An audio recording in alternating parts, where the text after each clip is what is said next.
ابو جال نے جب اعلان کیا نا جو حضور کو شہید کرے گا تو اسے 100 سرخ اونٹ دیے جائیں گے۔ حضرت فضالہ بن عمیر ایک صحابی ہیں، کہتے ہیں میں عورتوں کا معاذ اللہ بڑا رسیہ تھا، تو کہتے ہیں میں خنجر بغل میں دبا کے نا تو طواف کعبہ کرنے چلا گیا۔ کہتے ہیں وہاں جب میں پہنچا تو میں نے دیکھا حضور بھی طواف کر رہے ہیں، تو نبی کریم نے مجھے دیکھتے ہی حضور میرے قریب آئے اور مجھے نہیں بتانا پڑا، حضور فرمانے لگے تیرا نام فضالہ ہے؟ میں نے کہا ہاں۔ تو محبوب فرمانے لگے کیا باتیں کر رہے ہو اپنے آپ سے؟ کہتے ہیں میں دل میں سوچ رہا تھا کہ طواف کرتے میرے قریب سے گزریں گے تو خنجر مار دوں گا۔ کیا باتیں کر رہے تھے؟ فضالہ کہتے ہیں میں تو جب آیا تھا تو ایک بی بی سے مل کے آیا تھا، میں نے کہا تھا کہ میں آج بڑی رقم لے کے آؤں گا اور معاذ اللہ تیرے پاس رات گزاروں گا۔ کہتے ہیں میں تو اس سے بات کر کے آیا تھا۔ اب حضور سید عالم صلی اللہ علیہ وسلم نے پوچھا تو فضالہ ہے؟ میں نے کہا ہاں۔ کیا باتیں کر رہے تھے اپنے آپ سے؟ میں نے جھوٹ بولا۔ میں نے کہا جی وہ تو میں تو ذکر کر رہا تھا اپنے دل میں۔ کہتے ہیں حضور مسکرائے اور مسکرا کے فرمانے لگے چل چھوڑ، جس کام آیا تھا وہ کرتا کیوں نہیں؟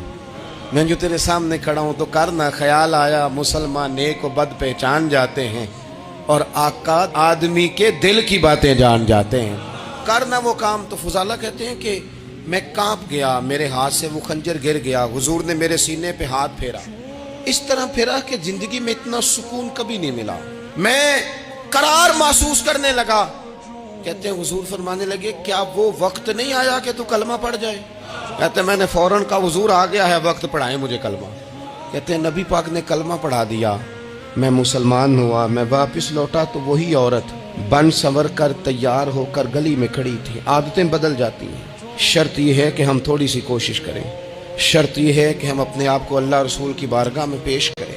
ہمیں سب سے زیادہ تکلیف میں ہماری اپنی عادات نے ڈالا ہے، ہماری اپنی خواہشات نفس نے ہمیں زیادہ آزمائشوں میں ڈالا ہے۔ کہتے ہیں وہ عورت بن سنور کے کھڑی تھی، جب میں واپس لوٹا تو پہلے میں اس کے پیچھے بھاگتا تھا، اب میں اس کے قریب سے گزر گیا تو اس نے آواز دی تو فضالہ نہیں؟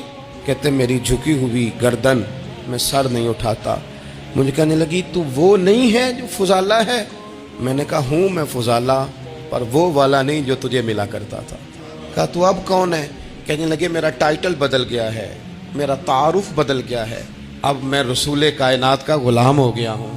اب لوگ مجھے مسلمان کہتے ہیں، اب میری نگاہوں میں جچتا نہیں کوئی، جیسے میرے محبوب ہیں ایسا نہیں کوئی۔ کہتے ہیں بدل گئی عادت، میں وہی ہوں پر میرا لہجہ میرا مزاج ہی بدل گیا۔